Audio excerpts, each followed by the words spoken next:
Hello grade 10 and welcome to the PP report writing session. Everything that you need to know to write an awesome report you're going to learn today. So as you look around the room you may notice that I'm not there, and that's because I'm in the exotic, beautiful, mind-blowing Wales. I'm working at the IB's office, but even though I'm not there, I'm still with you in spirit. So the good thing about a video is that you can skip all the boring bits. You can obviously pause the video at any time. And of course, you can re-watch all the really important bits. Now with the time difference in Wales, I'll probably be out of the office by the time you start working on your reports. If you have any questions, you can email me and I'll get back to you. But of course, it's important to know. Now, let's begin. Personal Project Report. The MYP Personal Project Report demonstrates a student's engagement with his or her personal project by summarising the experiences and skills recorded in the process journal. The report should be presented in identifiable sections that address the MYP project objectives, investigating, planning, taking action and reflecting. The report must include evidence for all the strands of the criteria.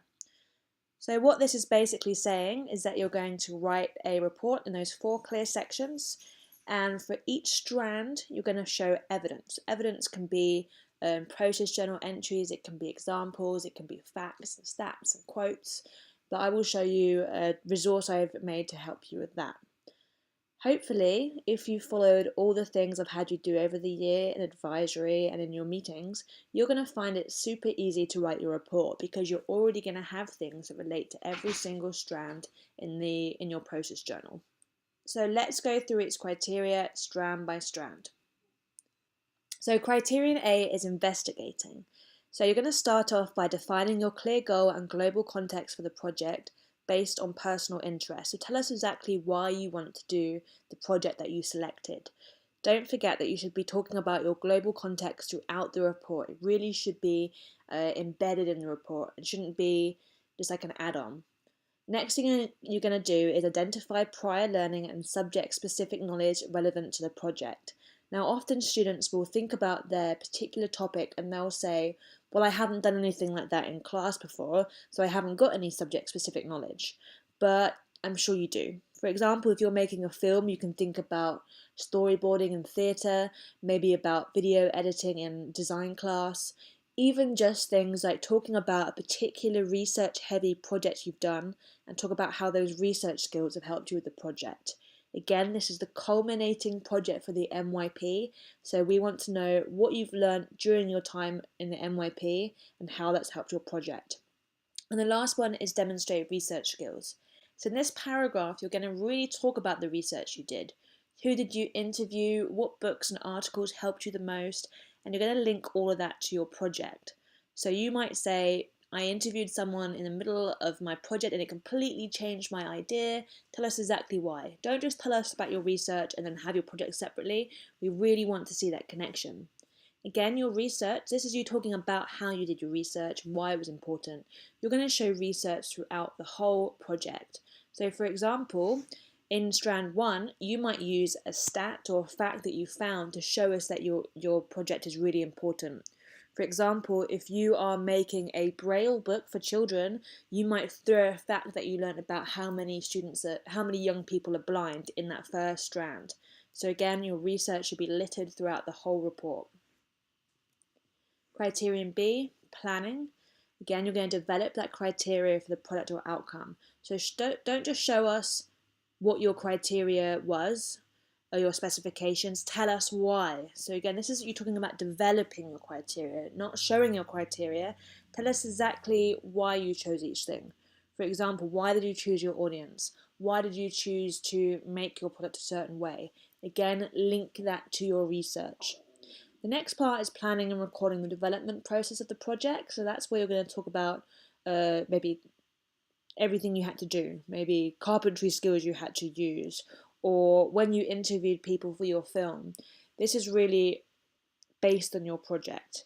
And you're going to have, as your process journal evidence, probably some photographs of you creating your product or outcome.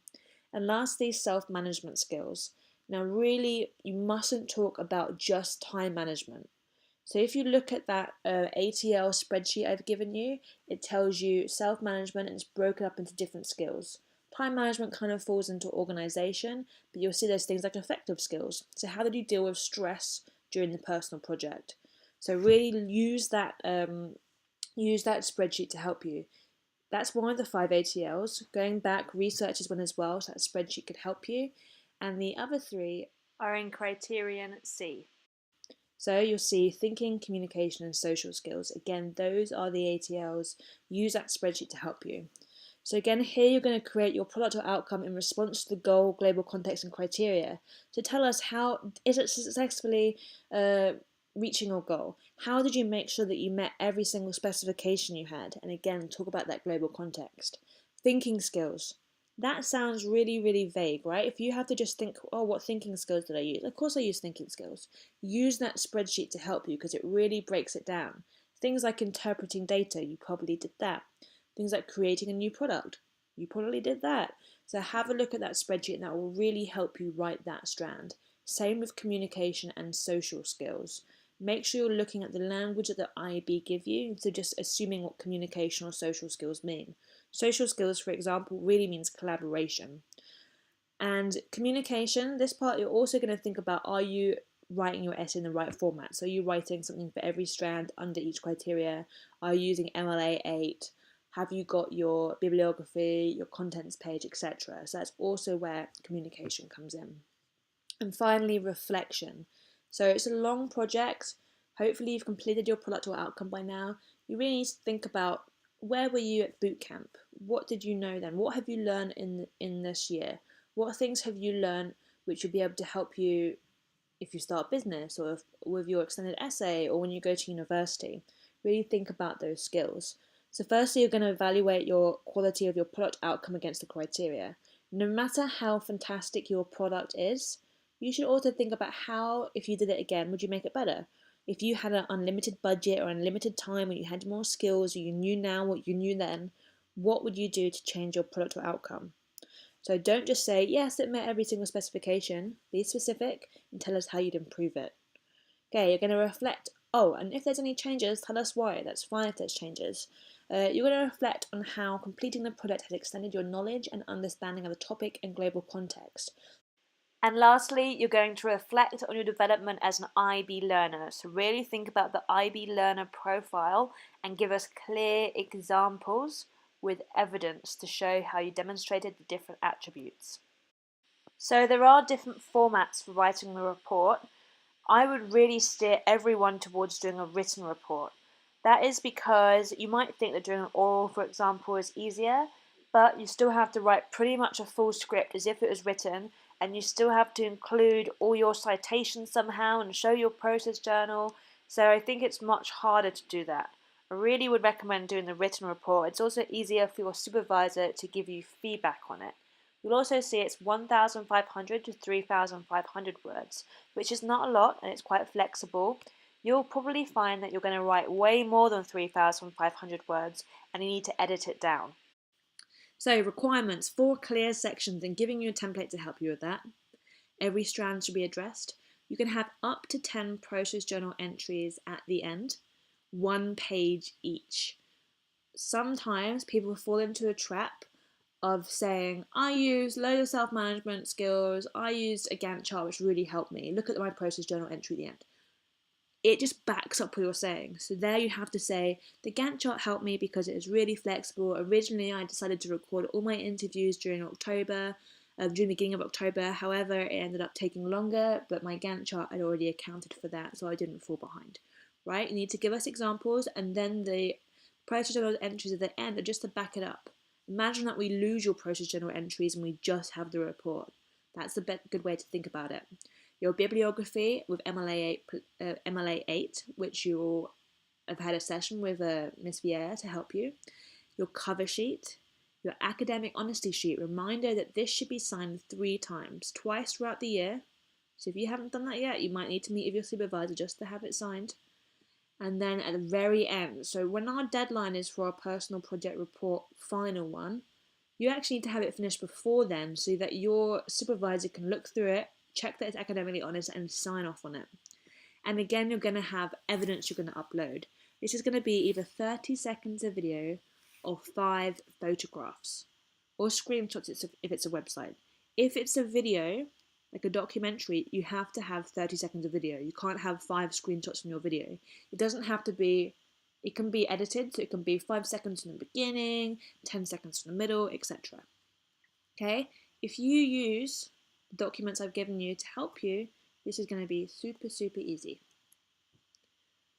This is some more information. It's really aimed at people like me and MYP coordinators, but it's there if you want to look at it. I have made you 2 documents that are going to help you to ace your report. So let's take a look at those. The first one is your template. So you'll see that in there it has everything you need to do. You're going to put your title of your personal project, your subtitle, your global context, maybe an image of your finished product or outcome, your name, your supervisor name, and then the final date. Going down, it has the contents page. You can insert your page numbers at the end, and you'll see it just has each criterion and each strand. That's the best way to write your report, your bibliography, and then your appendices at the end. And here, look, I've already put this in for you. I would ask, some students like to put a footer or a header in with your name. I would ask that you don't do that. The reason is when the IB select 10 samples they want to see, we actually send them without the school name or the student name. So if you just have your student name and the school name here, it's very easy for us just to cover that before we send it in. So please don't do a header or a footer. The next document that is going to help you is this one that I've put together. And what it has is it tells you each strand, possible questions. If you're stuck in it not to write, it says what topic did you choose? What product did you decide to create? Did your goal change at all? Okay, possible evidence. So some of these are things that you would have done naturally. Some of the things we've done in advisory, and some of the things are things you've done in meetings. So initial brainstorming, global context description, etc. It then gives you a definition of what a 7 to 8. Well, if you want to get a 7 or 8 on that particular strand, this is what we need. If you click on this document, it shows you a description for 1 to 2, 3 to 4, etc. So when you've written your first draft, before you hand it in, have a look and look at each strand. Start with 1 or 2. Make sure you've got everything there, and then look at 3 or 4, and then look at 5 or 6, and then push up to 7 or 8. Here you'll see examples. I've put, these are all examples from last year's personal project report. And instead of giving you the whole report, I've just given you screenshots from that section. And you'll see that all the reports are slightly different. So I haven't given you just one example, I've given you a bunch to help you.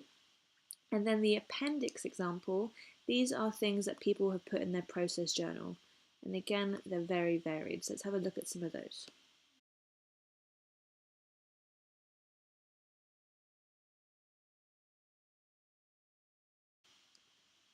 So that writing a report is going to be super, super easy.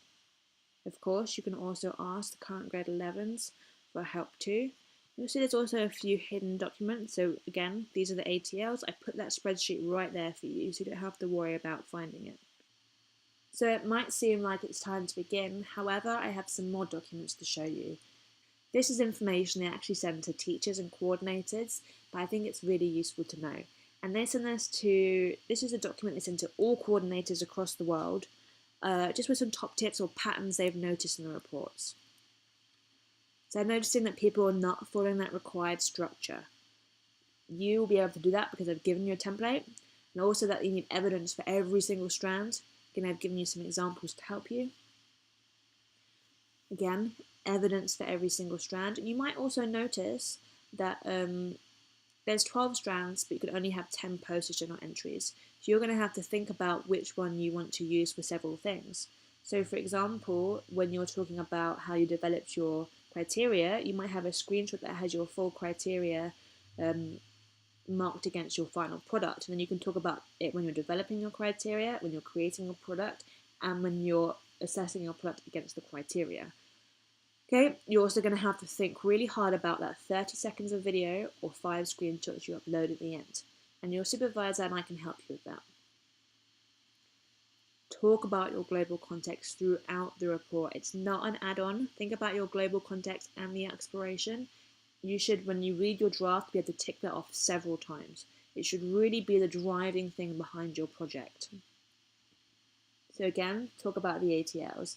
I've given you that spreadsheet to help you. When you talk about self-management, don't just talk about time management, talk about all the different areas of self-management too.